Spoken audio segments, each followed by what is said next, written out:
Hello दोस्तों, मैं Shankar Chaudhary CPM and educational development institute में आप सभी का स्वागत करता हूं।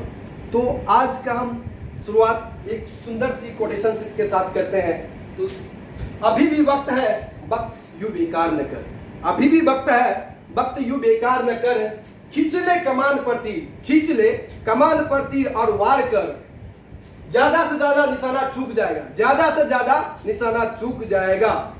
जीतना है अगर तो कोशिशें हजार कर। तो दोस्तों, हमें जो है कभी भी वक्त को बुरा नहीं मानना चाहिए और ये नहीं सोचना चाहिए कि जो हमारी वक्त बीत चुका है, वक्त आज भी है। बस कोशिश करना है, अपने निशाना को साधना है और आगे बढ़ना है।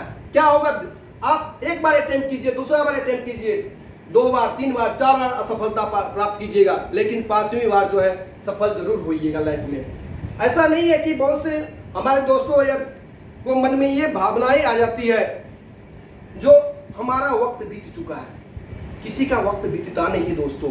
वक्त हमेशा न्यू जो है आपके अपॉर्चुनिटी आपके पास लाते रहते हैं। उस अपॉर्चुनिटी में को ढूंढिए जो आपका अपॉर्चुनिटी उसमें कौन सा है, आपका अपॉर्चुनिटी उस अपॉर्चुनिटी में कौन सा है। फिर उस अपॉर्चुनिटी को चुनकर आगे बढ़िए, उस पर अपना प्रयत्न कीजिए, उस पर तैयारी कीजिए और आगे बढ़िए। एक दिन आपको सफलता जरूर मिलेगी। और उन व्यक्तियों से सीखें जो आपके समाज में, सोसाइटी में, कंट्री में एक प्रतिष्ठित और आदर्शवान है। यानी जैसे आप कंट्री में ले लीजिए, हमारे महात्मा गांधी, सुभाष चंद्र बोस, भीमराव अंबेडकर, जिसके बारे में आप सभी जानते हैं, जो उनके साथ कितनी सारी सामाजिक और धार्मिक कठिनाइयों का सहते हुए आगे बढ़े हैं। बहुत सारी कठिनाई उनके जीवन में आए। उन लोग उनको पानी तक पीने नहीं देते थे। स्कूल में उसको स्कूल के बाहर बिठाया जाता था, एक समूह में नहीं बिठाया जाता था, लेकिन भी उनका दृढ़ जो इच्छा शक्ति था उनको वो मजबूत रखते हुए वो आगे बढ़े। अगर जब वो उस समय विचलित हो जाते, अपने लक्ष्य से भटक जाते, तो आज उनका नाम देश में रोशन नहीं होता। आज संविधान के निर्माता वो नहीं कह जाते, आज देश में उनको इतनी सम्मानजनक स्थान नहीं मिलता। तो दोस्तों, अपने आप को उस जगह पर रख के देखिए, उन व्यक्तियों से कंपेयर कीजिए जो वो व्यक्ति कैसे वहां तक पहुंचे, उनके रास्ते को पकड़िए, उनको जो उन्होंने जो कठिनाइयों का सहे, दर्द सहे, उस दर्द को देखिए, उनसे सीखिए जो उसमें कितना सहन शक्ति था। उस सहन शक्ति को आप जो है आप भी मजबूत कीजिए, फिर आगे बढ़ने का आपके पास रास्ता अपने आप खुल जाएगा। तो चलिए दोस्तों, आज के इसी टॉपिक के साथ अपने लेसन का आरंभ करते हैं। तो चलिए दोस्तों, आज हम सीखते हैं जो सीखे कैसे, आप न्यू नॉलेज को कैसे सीखेंगे। तो सबसे पहले हम चलते हैं कि लर्निंग क्या होता है। लर्निंग यानी सीखना। सीखना हम उस अनुभव को कहते हैं जिसके द्वारा हमारे व्यवहार में परिवर्तन होता है। अर्थात जो हमें कुछ व्यवहार में न्यू थिंग प्राप्त होता है, ये न्यू दिशा मिलता है, तो इसे हम सीखना कहते हैं। तो देखिए, सीखना वो नहीं होता है कि जो हम किसी भी नॉलेज को, किसी भी ज्ञान को जो हम रट कर आत्मसात कर ले, यानी पूरे उसको हम रट्टा मार कर सीख ले, वो उसे सीखना नहीं कहा जाएगा। सीखना वो है जो आप अपने प्री नॉलेज यानी पूर्व ज्ञान में न्यू ज्ञान को लेते हैं और उसको जो है उसके दोनों को मिक्स करके अपना समझ को दर्शाते हैं, उसे हम सीखना कहते हैं। जैसे आप सोसाइटी में जो समाज से ज्ञान सीखते हैं, जो वहाँ पे नैतिकता सीखते हैं, अपने परिवार में जो है आप जो माँ बाप परिवार से सीखते हैं, जैसे बड़ों का सादर जो इज्जत करना चाहिए, उसमें जो है जैसे आप सीख गए, जैसे माता के से आपने ज्ञान लिए और वो अप्लाई किए दूसरों पर। जो आप अपने बड़े से जो है रेस्पेक्ट से बात किए और छोटे व्यक्ति जो है प्यार से बात किए, तो ये क्या हुआ, आपकी व्यवहार में परिवर्तन हुआ। यही सीखना है। सीखना जो है व्यक्ति के ओवरऑल डेवलपमेंट में सहायता करता है, यानी आपका जो पर्सनालिटी में बहुत ही ज़्यादा आपको मदद करता है पर्सनालिटी डेवलपमेंट में। तो इसलिए सीखना, देखिए सीखना लाइफ लॉन्ग प्रोसेस है, यानी यह जीवन पर्यंत चलते रहता है।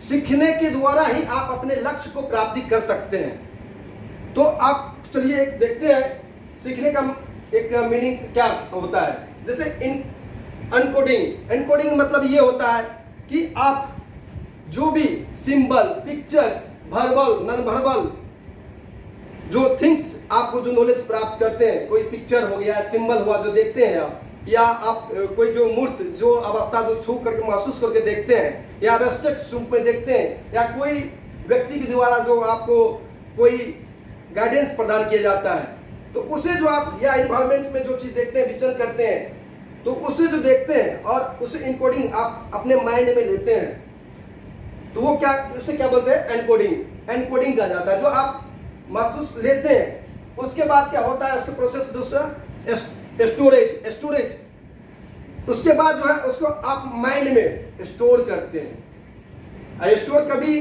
कब होगा, जब आप उस एस्पेक्ट को आप एक्टिव रूप में, पैसिव नहीं एक्टिव में, एक्टिव होते हुए इंटरेस्ट के साथ आप उसको जब ध्यान देके सीखेंगे, देखेंगे, तो अब जाकर वो आपका माइंड में स्टोरेज होगा। फिर जो है रिट्रीवल, यानी आपको जब वो जरूरत हो तो आप अपने ब्रेन से निकालिए। फिर ब्रेन से देखिए कैसे निकलता है, जब आपके पास कोई नॉलेज, न्यू नॉलेज आया, उसको आप ब्रेन में स्टोरेज किए, स्टोरेज करने पर जब आपको उसको जरूरत हुआ तो उसको कैसे आप जो है व्यवहार में लाएंगे। तो व्यवहार में सबसे लाने से पहले जो आपके ब्रेन में फिर से, जैसे आप सीपीयू में, सीपीयू का ले लीजिए उदाहरण, जो आप कोई भी जैसे इनपुट डालते हैं आप कीबोर्ड के द्वारा, तो वो सबसे पहले रैम में जाता है, रैम के बाद जो है परमानेंट स्टोरेज के जो है हार्ड डिस्क में जाता है।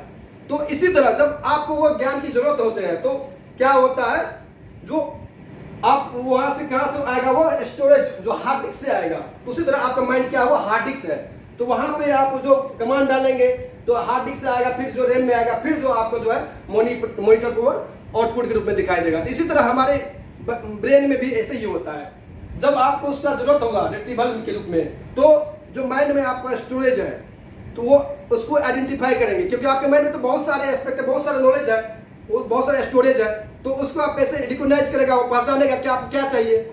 उसके बाद वो आप उसको प्रदर्शित आपके सामने देता है, आपको पहचान करके फिर आपको उसका व्यवहार के रूप में आप जो है उसको आप दर्शाते हैं। तो यही आपको सीखना हुआ, यानी ये नहीं कि आप सीख लिए, याद कर लिए, पूरा रट्टा मार के सीख लिए और जो है बाद में आपको जरूरत हुआ तो आप उस अपने आप को लागू नहीं कर पाए।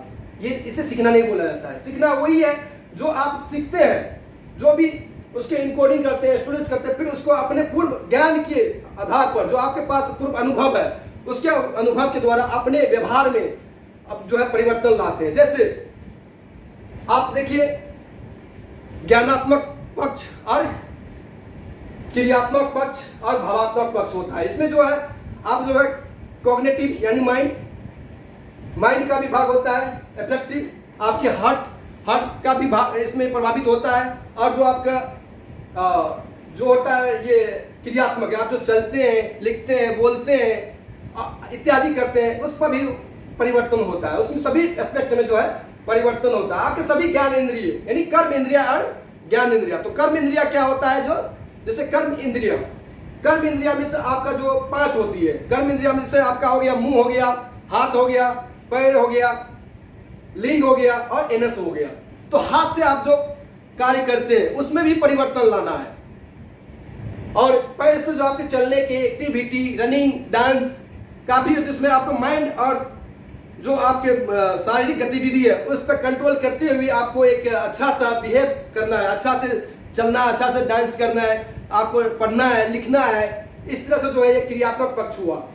तो जैसे और जैसे आपका लिंग हुआ, ये इस पर कैसे आपको जो है अफेक्शन आता है, प्यार आता है, तो आप कैसे अपने आप पर कंट्रोल पाना है, कंट्रोल पा करके अपने लक्ष्य की ओर बढ़ना है, यानी जो आप सीख रहे हैं उसमें वो बैरियर उत्पन्न न करे, इसलिए आप उसको जो कंट्रोल पाते हैं। इस सभी ज्ञानात्मक पक्ष में भी आपको परिवर्तन लाना पड़ेगा, तभी आपके व्यवहार में, यानी ये जो ज्ञानात्मक व्यवहार और ये जो क्रियात्मक व्यवहार होता है इसमें भी आपको परिवर्तन लाना है, तभी आप जो उसको अच्छे से सीख पाइएगा। अब देखिए चलते हैं नेक्स्ट प्रोसेस ऑफ अभी चलते हैं हम प्रोसेस ऑफ लर्निंग। लर्निंग का प्रोसेस क्या होता है? तो देखिए दोस्तों,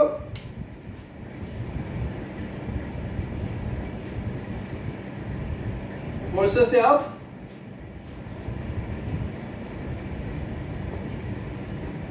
लर्निंग। अब देखिए दोस्तों, लर्निंग की प्रोसेस प्रक्रिया कैसे चालू होती है।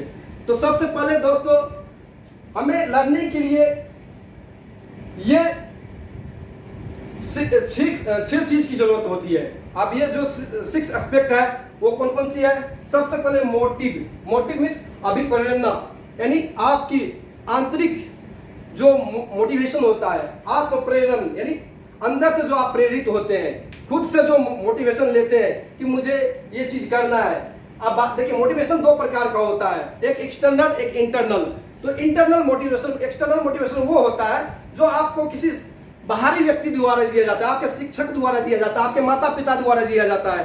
कि माता पिता ये कहते हैं कि आप जब अपने ग्रेजुएशन में या इंटर में आप जब फर्स्ट करोगे या टॉप आओगे तो मैं तुमको ये गिफ्ट करूंगा, या आपके टीचर आपको शाबाश देते हैं और आपको जो है प्रेरित करते हैं, या कोई आपको कोई इवेंट हो रहा है समाज में, सोसाइटी में, तो वहां पर आप किसी भी इवेंट में टॉप करते हैं तो आपको कोई प्राइज मिलता है। तो ये क्या हुआ? आपका एक्सटर्नल मोटिवेशन हुआ। तो ये भी एक प्रकार का जो आपको एक दिशा देता है, आपको कुछ करने के लिए प्रेरित करता है। लेकिन सबसे इंपॉर्टेंट क्या होता है? जो इंटरनल मोटिवेशन, जो अभिप्रेरणा बोलते हैं जिसको, यानी आत्म, यानी खुद से अंदर से आप जो है प्रेरित होते हैं कि मुझे लाइफ में ये बनना है, ये करना है, लाइफ में जो है इस चीज को प्राप्ति करना है, एक स्थान प्राप्त करना है, अपनी आइडेंटिटी को कायम करना है, अपनी पहचान बनाना है।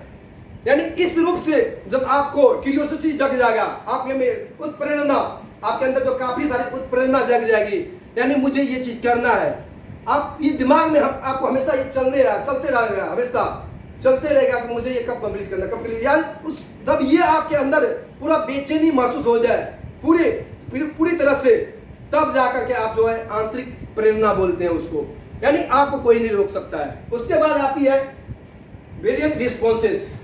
आप देखिए, आपके पास वह काफी सारे रिस्पॉन्सेस आएंगे, यानी काफी बड़े जो है आपके पास ऑब्जेक्ट, इस तरफ से आपको जो ऑब्जेक्ट आएंगे तो उसमें आपको जो है काफी सारे वे मिलेंगे, रिस्पॉन्सेस, रास्ता मिलेंगे, आपको किस फील्ड में जाना है आपके सामने वहां दिखेगा। आप किसी प्रेरणा लिए तो आप उसमें से किसमें इंटरेस्ट ले रहे हैं उसको चूज कीजिए। किस गोल, बहुत सारे गोल्स यहाँ नजर आएंगे आपको, तो उसमें से आपको एक चूज करना है, उसमें जो है आपको इंटरेस्ट लेना है। वो इंटरेस्ट, रुचि जब तक नहीं लेंगे तभी आपको जल्दी सीख नहीं पाइएगा। तो आप कॉन्शियस होकर के रुचि लीजिए उसमें, फिर आगे बढ़िए। उसके बाद आपका आता है इच्छा शक्ति। आप अपनी इच्छा शक्ति को जो अभिप्रेरणा के साथ, जो इंटरनल मोटिवेशन होता है उसके साथ जो है विल पावर को कनेक्ट कीजिए, यानी इच्छा शक्ति को भी मजबूत कीजिए। मजबूत जब आपके ये 2 चीज आपके स्ट्रॉन्ग मिल जाता है, motive, interest and will power, ये तीनों, तो फिर जो है आपको आगे बढ़ने में काफी किसी भी प्रकार के बैरियर आएगी तो आपको नहीं रोक पाएगा। जैसे आप ऐसा नहीं कि आपको किसी भी गोल को प्राप्ति करने में आपको कोई रुकावट नहीं आएगी, ऐसा दोस्तों नहीं होता है। आप उन सक्सेसफुल व्यक्तियों की तरफ देखिए, उनकी जीवनी को पढ़िए, तब आपको पता चलेगा कि उसके लाइफ में कितनी सारी रुकावटें आए। आप एपीजे अब्दुल कलाम के ले लीजिए, जो हमारे पूर्व प्रधानमंत्री है और हमारे परमाणु विज्ञान के जो परमाणु का जनक भी कहा जाता है, जिसको मिसाइल मैन के नाम से भी जाना जाता है, उसको बारे में पढ़िए, जो वो क्या कर रहे थे लाइफ में, कैसे न्यूज़पेपर बेचते थे और किस प्रकार जो अपने स्टडी को एक छोटी सी स्थान से आकर के कैसे अपने आप को विकसित किए और अपना एक आइडेंटिटी कायम किए। तो उन लोगों को देखिए। उसके बाद अपने भीमराव अंबेडकर को देखिए, जिनके हमारे समाज ने कितना सामाजिक रूप से, धार्मिक रूप से प्रताड़ित किए, आर्थिक रूप से भी प्रताड़ित किए। जैसे हमें धर्म के नाम पर उन्हें जो है काफी सारे पानी भी नहीं पीने देते थे, उसको बैठने, स्कूल में बैठने भी नहीं देते थे, स्कूल के बाहर बैठाते थे। तो उन लोगों से सीखिए जो क्यों अपने गोल तक कैसे पहुंच पाया, अपने लक्ष्य तक कैसे पहुंच पाया, क्योंकि उसका जो है विल पावर और मोटिव, इंटरेस्ट था। यानी उसको इतनी सारे बैरियर्स के रूप में आया, रुकावट है, ये सब क्या था? बैरियर्स था, जो आपको सामाजिक कुरीतियों के द्वारा आपको पानी नहीं दिया जाता था, आपको बैठने नहीं दिया जाता था, ये सब क्या उसका बैरियर था। उसके पास जो इकोनॉमिक इकोनॉमिकल कमी था, जो उसके पास पैसे नहीं था पढ़ने के लिए, तो ये सब क्या बैरियर है, आपके साथ भी आ सकता है। इस तरह की घटना आपके साथ भी हो सकती है। आपको जो आर्थिक रूप से प्रॉब्लम्स आएगी, आपको जो उसके किताबें खरीदने के लिए भी, अच्छी बुक्स के लिए भी आपके पास पैसे की कमी हो सकती है, या आपके पारिवारिक समस्या हो सकती है, या आपके दोस्त जो है आपको विचलित करेगा, आपके बारे में कमेंट करेगा, गलत कमेंट करेगा, तो उस चीज पर आपको ध्यान नहीं देना। ये सब क्या रुकावटें हैं। आप हो सकते हैं कि आप किसी जॉब में, किसी संस्था में आप जो है जुड़े हुए हैं, तो वहां पर आपके कार्य के साथ साथ आप कोई जो अपने गोल लक्ष्य की तरफ आगे बढ़ रहे हैं, तो इसमें भी आपको कार्य की बोझ होगी, फिर आपके बॉस की डांट सुननी पड़ेगी। तो यहाँ पर इसको विचलित नहीं होना है दोस्तों। कोई बात नहीं, एक बार दो बार आपकी जो है नहीं होगी, आप नहीं बढ़ पाइएगा, असफलता मिलेगी। असफलता भी जो है, देखिए, असफलता ही सफलता की जननी होती है। तो असफलता भी होती है ना, तो उसमें भी हमें जो कमियां मिलता है, तो उसको फाइंड आउट करना है, उस पर काम करना है।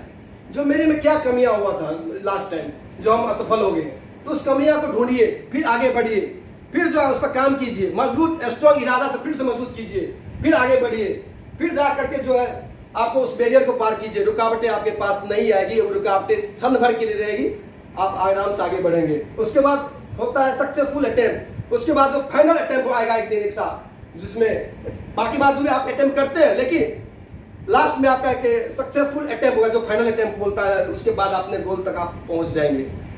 तो अभी चलते हैं दोस्तों, तो आगे हम देखते हैं डोमेन होता है, लर्निंग का क्या क्या डोमेन होता है। तो अभी आपको डोमेन ऑफ लर्निंग के बारे में बताते हैं, जो भी ये प्रोसेस ऑफ लर्निंग का भाग है।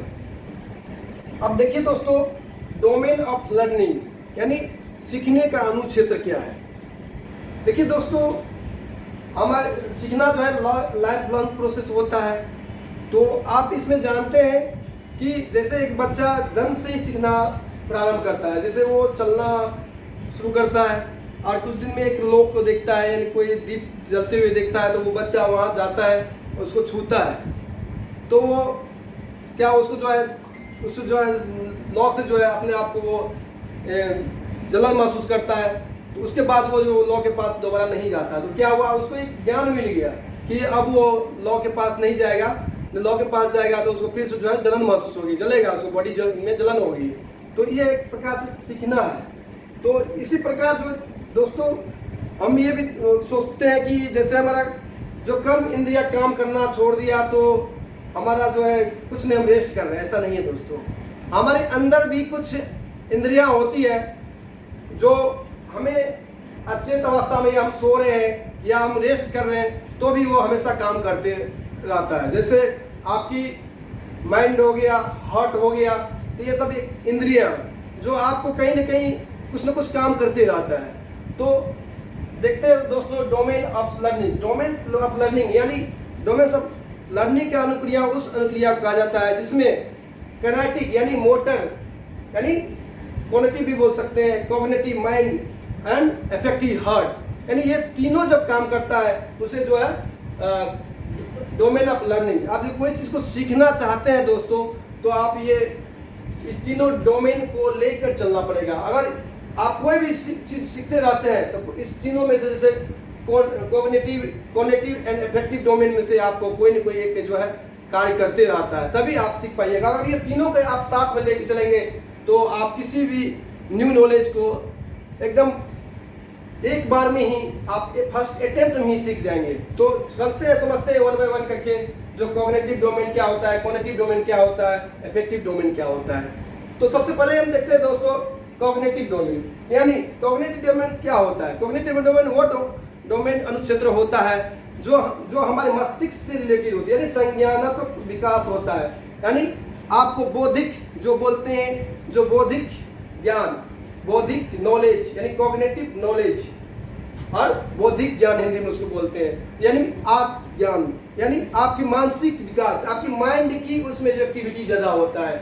आप मानसिक चिंतन करते हैं, जो आप थिंकिंग करते हैं, इमेजिनेशन करते हैं, कल्पना करते हैं, इस टाइप की जो बिहेवियर आता है, तो उसे हम क्या बोलते हैं, कॉग्निटिव डोमेन। कॉग्निटिव डोमेन से जो अनुक्रिया, यानी संज्ञानात्मक अनुक्रिया उसे बोला जाता है।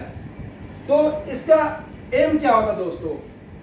एम होता है change in learners cognitive and mental behaviour. यानी जो लर्नर्स होता है, जो हम कोई ज्ञान सीखते हैं तो हम कैसे सीखेंगे?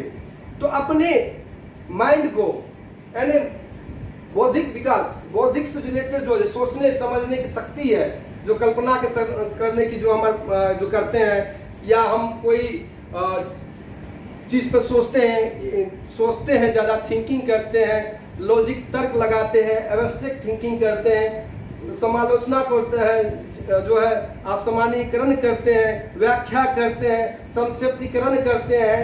यानी आप किसी चीज़ को जो है प्रोजेक्ट वर्क पे देखते हैं, प्रोजेक्ट के रूप में जो कार्य करते हैं, यानी आप सिर्फ उसमें मेंटल एक्टिविटी आपको जो रिलेटेड होगा वो जो आपको कॉग्निटिव डोमेन कहा जाएगा। यानी आपको मानसिक क्रिया, मानसिक रूप से आपको ज़्यादा कार्य होता है, यानी सोचने समझने विचार करने और जो व्याख्या करने, समालोचना करना, आलोचना करना, ये सब आदि जो क्रियाएं होती है ये कॉग्निटिव डोमेन के अंतर्गत आता है। आप ये देखिए आप कैसे माइंड इसको जो है कॉग्निटिव मेंटल बिहेवियर को भी चेंज करना है। तो सबसे पहले मानसिक को, आपको मानसिक संतुलन को जो है आपको स्थिर करना है, व्यक्ति विचलित नहीं होना है। आपको जो एकदम संतुलन में रख करके जो अपनी जो बिहेवियर है इस पर जो है कर्मिक रूप से आपको चलना पड़ेगा और कॉन्शियस होकर के आपको ध्यान देना होगा, तभी जो है आपका मानसिक डोमेन काम करेगा और किसी भी चीज़ को आप भूल नहीं पाइएगा, आत्मसात कर पाइएगा और उसी को जो है दोबारा आप जो है यूज में ले पाइएगा। यानी आप जो है अपनी व्यवहार में लाइएगा। जो चीज़ आप सीखते हैं तो बाद में आपको जरूरत पड़ने पर आपको प्री नॉलेज में जो न्यू नॉलेज मिला करके जो आप उसको आप मिक्स करके जो आप न्यू नॉलेज निकालेंगे वही आपका जो है कॉग्निटिव डोमेन होगा। आप चलते हैं कॉग्निटिव, यानी इसको कैनेटिक भी बोल सकते हैं, कैनेटिक डोमेन भी बोल सकते हैं, या साइकोमीटर भी बोल सकते हैं, सेंसरी मोटर भी बोल सकते हैं। तो इसमें देखिए इसमें क्या होता है दोस्तों, कॉग्निटिव डोमेन में जो होता है हमारी जो है फिजिकल एक्टिविटी होता है ज़्यादातर इसमें, यानी हमारी शारीरिक यानी फिजिकल एक्टिविटी इसमें ज़्यादा ध्यान दिया जाता है। यानी आप कैसे अपने माइंड को और शारीरिक गतिविधि को कंट्रोल पा के कॉन्शियस होकर के कार्य करते हैं। आप जैसे आप लिखते हैं तो आपको माइंड का भी थिंकिंग होती है, सोचते भी है, क्योंकि आप इसमें सेंसरी ऑर्गन्स और कर्मिक सेंस दोनों का यूज करते हैं। आप देखिए दोस्तों, क्योंकि आप जैसे डांस करते हैं तो क्या आप जितना भी उसका स्टेप होता है माइंड आप वहाँ पर आपका ध्यान देता है और आपका पैर भी चलता है, हाथ भी चलता है, यानी आपके पूरे गतिविधि जो है शारीरिक और मानसिक गतिविधि चलती रहता है। तो इसमें जो है कर्मिक सेंसेस एंड सेंस ऑर्गन की ज़्यादा भूमिका रहता है। लेकिन इसमें क्या होता है, sense organ and mental mind का जो है सेंस ऑर्गन एंड माइंड का भूमिका रहता है। आप देखिए दोस्तों, आज में आपका सेंस ऑर्गन क्या होता है, हमारे जो सेंस ऑर्गन है यानी ज्ञान इंद्रियां क्या क्या होता है। तो हमारे ज्ञान इंद्रियां टोटल 5 है दोस्तों, जैसे आँख, कान, नाक, जीवा, स्किन, ये हमारा जो है 5 ज्ञान इंद्रियां हैं। तो हमारे जो है एक कॉग्निटिव डोमेन में इसमें भूमिका रहता है, ज़्यादा रोल रहता है। यानी इसमें हम जैसे नाक से कोई चीज़ स्मेल लेते सुनते हैं, और कान से सुनते हैं, और जिस से टेस्ट लेते हैं, स्किन से महसूस करते हैं। लेकिन इसमें क्या होता है कॉग्निटिव डोमेन में, आपको कर्मिक सेंस एंड सेंस ऑर्गन दोनों को आपस में बहुत जो है भूमिका मजबूत होता है। क्योंकि देखिए दोस्तों, आप कर्मिक सेंसेस क्या होता है, यानी कर्म इंद्रिया क्या क्या होता है। कर्म इंद्रिया भी दोस्तों 5 होता है। सबसे पहले हाथ पैर और आपका एनस और लिंग, ये आपका जो है कर्म इंद्रिया है दोस्तों। तो यहाँ पे कर्म इंद्रिया जो है और ज्ञान इंद्रिया दोनों साथ साथ चलती है, तब जाकर जो है आपका कॉग्निटिव डोमेन की प्राप्ति होती है। यानी आपकी जो गति की जो है अनुक्रिया जो है वो आपकी प्राप्ति होती है। इसको भी आपको साथ में लेके चलना पड़ेगा दोस्तों। इसमें देखिए इसका एम मेन होता है change in learners cognitive and physical behaviour, यानी लर्नर्स के कॉग्निटिव यानी ज्ञानात्मक और फिजिकल यानी फिजियो शारीरिक को साथ लेके चल रहा है, मनोशारीरिक को साथ लेके चल रहा है, उस व्यवहार में चेंजिंग करना है दोस्तों। तो अब जाकर के जो है कॉग्निटिव डोमेन में आपकी चेंजिंग आएगी। अब इफेक्टिव डोमेन, इफेक्टिव डोमेन जो ये दोस्तों आपके हार्ट से संबंधित होता है। हार्ट, हृदय, इफेक्ट यानी भावनात्मक पक्ष बोलते हैं उसको, जिसको इमोशन आप बोलते हैं, उससे जो हम इफेक्टिव डोमेन। इसमें देखिए, इसमें क्या आता है दोस्तों, जो कोई भी आप कार्य करते हैं या नॉलेज प्राप्त करते हैं, ये आपको विचलित कर देगा, यानी आपके हृदय में उथल पुथल मचा देगा, आपको अस्थिर नहीं रहने दे देगा। या तो आपके पास कोई किसी प्रकार की समस्या आ गया उस समय, तो आप अपने जो है उस लर्निंग से भटका देगा, आपको वहाँ से आपको दूसरी रास्ता जो है पर लेके चला जाएगा। तो इस समय यहाँ से आपको विचलित नहीं होना है, इस पर जो आपको कंट्रोल पाना है दोस्तों। कंट्रोल कैसे पाएंगे?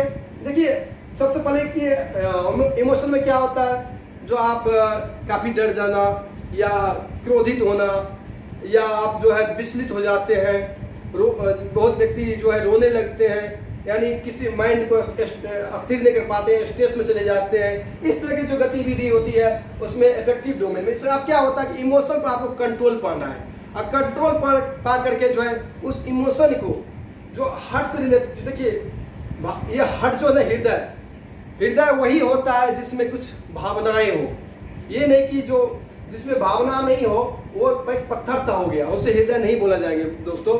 उसमें कुछ दया हो, यानी चेंज होने की कैपेबिलिटी हो, लेकिन तभी इस पर आपको कंट्रोल पाना है। अब इसमें देखिए दोस्तों क्या होता है, आप ये इफेक्टिव बिहेवियर को अगर चेंज करता है, उद्देश्य क्या ये होता है, और इसमें आपको रोल किसका होता है सबसे ज़्यादा, इसमें तीनों चीज़ का रोल होता है।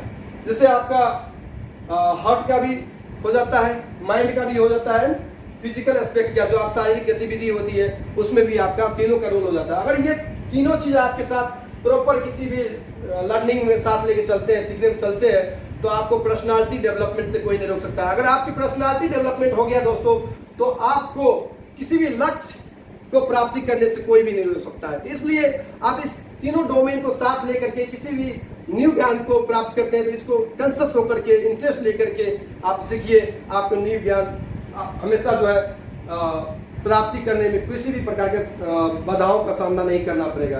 अब चलते हैं टेक्निक फॉर इम्प्रूविंग लर्निंग, यानी आपके जो लर्निंग को इम्प्रूव करने के लिए क्या क्या टेक्निक है। तो चलिए दोस्तों, आप उसके बारे में आपको बताते हैं, टेक्निक के बारे में।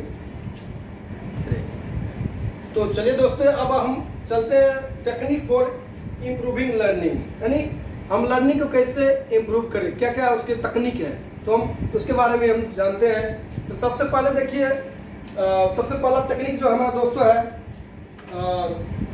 Will and determination of learn, यानी आपके इच्छा शक्ति एंड संकल्प, यानी आपको जो इच्छा शक्ति होनी चाहिए, जो आप लर्न करते हैं वो आपके अंदर इसमें जो है उसका इच्छा शक्ति मजबूत होना चाहिए, यानी उसके आपके अंदर प्रेरणा होनी चाहिए, अभिप्रेरणा होनी चाहिए। और आप उसके बारे में आप संकल्प लीजिए कि हमको ये करना है, माइंड में आप सेट कीजिए। जब तक आप इच्छा शक्ति आपके अंदर संकल्प नहीं जगेगा, तो आप जो है लर्न करने में कठिनाई महसूस करेंगे, आप लर्न को सही से नहीं कर पाइएगा।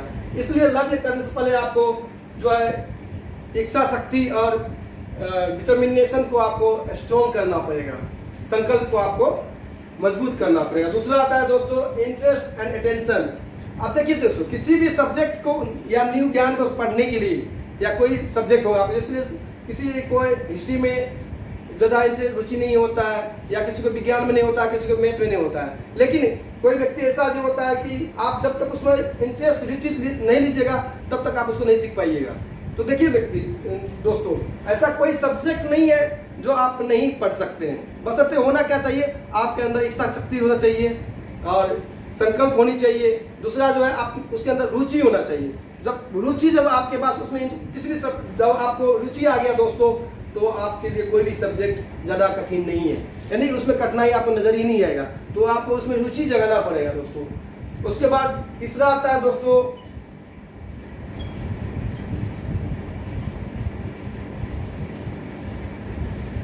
रिपीटेशन एंड प्रैक्टिस, यानी किसी चीज़ को जो है रिपीट करना। दोस्तों क्या होता है कि आप जो भी नॉलेज को सीखते हैं, माइंड में लेते हैं, तो उसको आप 2 बार 3 बार उसको रिपीट कीजिए। यानी जब तक बार बार उसको नहीं करेंगे तो आपको जो है नॉलेज का एक स्टोरेज नहीं हो पाएगा। तो इसके लिए रिपीट कीजिए और उस पर जो है ज़्यादा से ज़्यादा प्रैक्टिस कीजिए, ज़्यादा से ज़्यादा रिवीजन कीजिए, ज़्यादा से ज़्यादा उसको लिखिए, बार बार लिखिए उस चीज़ को, तब जाकर जो है उस सब्जेक्ट के बारे में आपको अच्छी से जानकारी होगी। दोस्तों अब देखिए provision for change and proper rest. देखिए दोस्तों, आप थका हुआ माइंड से या थका हुआ शरीर से आप किसी भी जो है ज्ञान को प्राप्ति नहीं कर सकते या कोई भी कार्य आप नहीं कर सकते हैं। इसके लिए या तो आप जब माइंड थक जाता है या आपकी बॉडी थक जाता है कोई सब्जेक्ट से पढ़ने से या कोई कार्य करने से, तो आप वहाँ पर जो है अपनी माइंड को जो है चेंज यानी कोई अदर काम पर ले जाइए, या तो आपको म्यूजिक से लीजिए या कुछ और कार्य कीजिए, या तो आप जो प्रॉपर रेस्ट लीजिए, क्योंकि आप जब तक अच्छा से नींद नहीं आएगी तो कार्य करने में मज़ा नहीं आता है। जब आप अच्छे से आप नींद लेते हैं और शांत मुद्रा में रहते हैं, यानी पूरा आपको फील होता है कि हम रिलैक्स मूड में होते हैं, तब आप कोई भी चीज़ आपको समझने में, याद करने में किसी भी प्रकार की कठिनाई नहीं होती है, आसानी से आपको याद हो जाती है। तो ये आप जो है रेस्ट का जो है ध्यान रखें। दूसरा,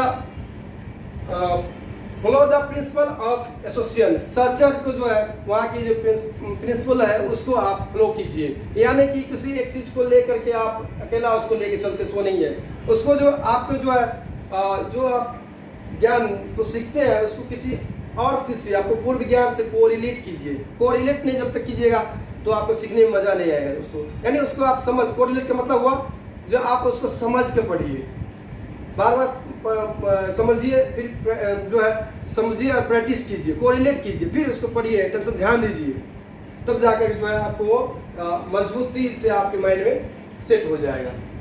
उसके बाद प्रॉपर ग्रुपिंग और सब्जेक्ट मैटर। जो सब्जेक्ट के मैटर होता है, जो भी आप कंटेंट पढ़ते हैं, तो उसको जो प्रॉपर एक ग्रुप में बनाइए। जैसे आप देखिए दोस्तों, जैसे 9, 8, 7, 6, 8, 9, 3, 4, 5 तो 1 लिखिए। देखिए दोस्तों, ये आप किसी का मोबाइल नंबर हो गया, तो आप इसे ग्रुपिंग याद रखने के लिए क्या करना पड़ेगा, आपको ग्रुप में बनाना पड़ेगा। कैसे?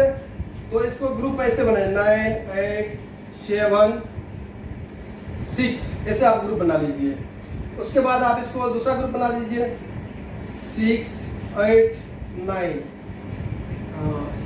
सॉरी दोस्तों, ये ज़्यादा हो गया, 10 ही होना चाहिए था। तो ये देखिए आपका ये हो गया 6 तक आ गया, दूसरा आपका आ गया, सही था दोस्तों 8, 9 और ये हो गया। आप दूसरा ग्रुप बना लीजिए और 3 भी ले सकते हैं, 8, 9 नहीं सॉरी, ये आपको बढ़ते हुए करना है। 8, 9 हो गया, दूसरा आप 3, 4, 5 लास्ट में 1 कर दीजिए, 3 ग्रुप बांट दीजिए। तो देखिए एक ग्रुप ये हो गया, दूसरा ये, तीसरा ग्रुप ये। इस तरह से अगर आप बांटिएगा तब जाकर के जो है आपको ग्रुप आपको याद करने में किसी भी प्रकार का कठिनाई नहीं होगा दोस्तों, ठीक है। तो प्रॉपर ग्रुपिंग, जो भी आप सब्जेक्ट मैटर पढ़ते हैं उसके जो एक टेबल में पढ़िए, जो टेबल बनाइए उसका, और एक ग्रुप बनाइए, एक चित्र में लीजिए, चित्र का सहारा लीजिए, मैप का सहारा लीजिए, तब आपको जो है याद करने में और उसको सीखने में, समझने में आपको किसी भी प्रकार की कठिनाई नहीं होगी, अच्छा आसानी से आप उसको समझ जाएंगे। तीसरा है जो टेकिंग हेल्प फ्रॉम रिदम। यानी देखिए आप कोई भी चीज़ सीखते हैं तो कुछ उसमें कोई लय होता है, रिदम होता है, उसको जो आप हेल्प ले सकते हैं। जैसे आप बच्चे हैं, उसमें गिनती पहाड़ा करते हैं, तो उसमें भी रिदम क्या होता है, एक जो है आप पारा पढ़ते हैं उसमें भी रिदम होता है, या आप कोई भी कविता पाठ पढ़ाते हैं या पढ़ते हैं तो उसमें भी लय का सहारा लीजिए, एकदम रिदम का जो है सहारा लीजिए।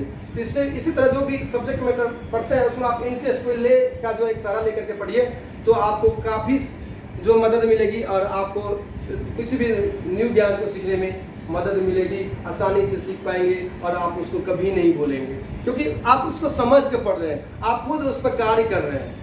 तो जब आप उसको समझ के पढ़ते हैं, कार्य करते हैं, तो वह आपका सीखना होता है, तब आपका व्यवहार में चेंजिंग आएगा और उसका जो है आप प्रयोग कर पाएंगे, दूसरा जगह आप उसको प्रयोग कर पाएंगे, तब आपको वो आत्मसात हो जाता है। आत्मसात होने के बाद जो है आप कभी उसको नहीं भूल पाएंगे। तो चलिए दोस्तों, आज की टॉपिक हम यही खत्म करते हैं, फिर आपको नेक्स्ट दिन मिलते हैं दूसरी टॉपिक के साथ। नमस्कार दोस्तों, जय हिंद।